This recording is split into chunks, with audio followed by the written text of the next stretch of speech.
Halo semuanya, apa kabar? Apakah baik? Oke, jadi di sini saya akan menjelaskan mengenai apa itu kesesatan berpikir.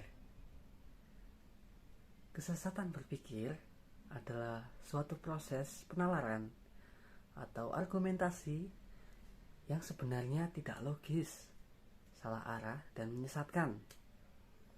Dan hal ini biasanya itu ada unsur keterpaksaan terhadap pelaksanaannya. Itulah pengertian dari kesesatan berpikir. Oke, ini dia bentuk-bentuk kesesatan. Yang pertama, argumentum ad hominem, yaitu kesesatan yang berusaha agar orang lain menerima atau menolak suatu usul, saran yang tidak berdasarkan penalaran, melainkan karena alasan yang berhubungan dengan kepentingan.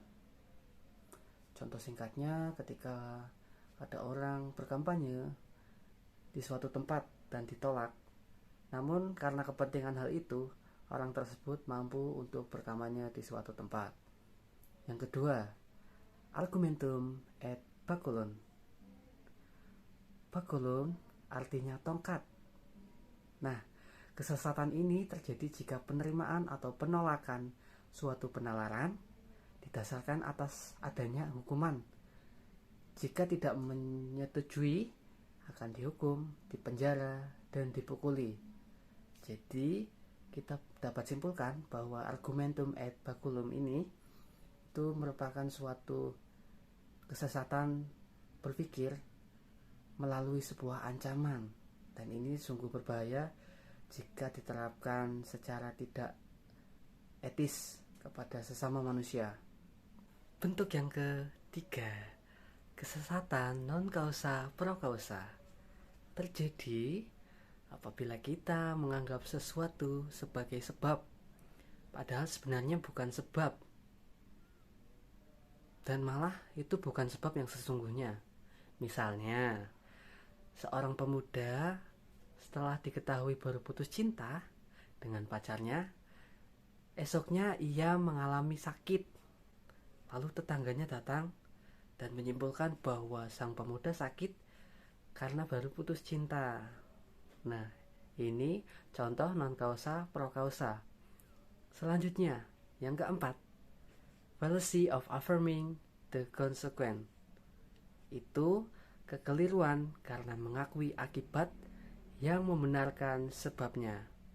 Contoh, jika saya terkena flu, maka saya akan demam. Saya demam, oleh karena itu saya terkena flu.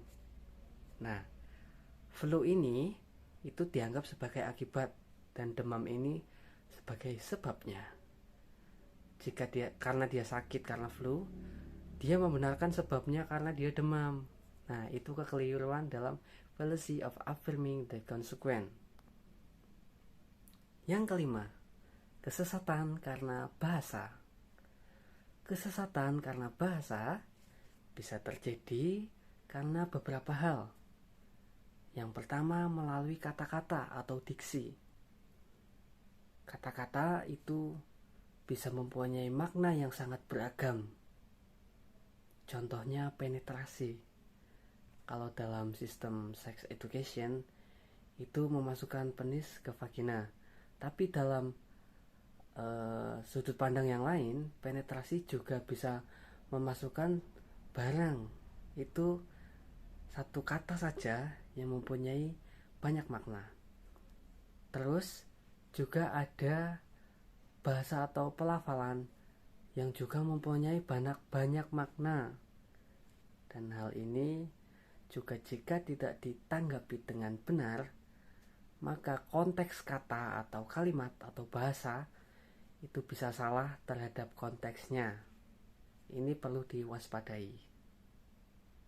Oke, sekian, itu merupakan 5 bentuk kesesatan dalam berpikir. Terima kasih, berkah dalam.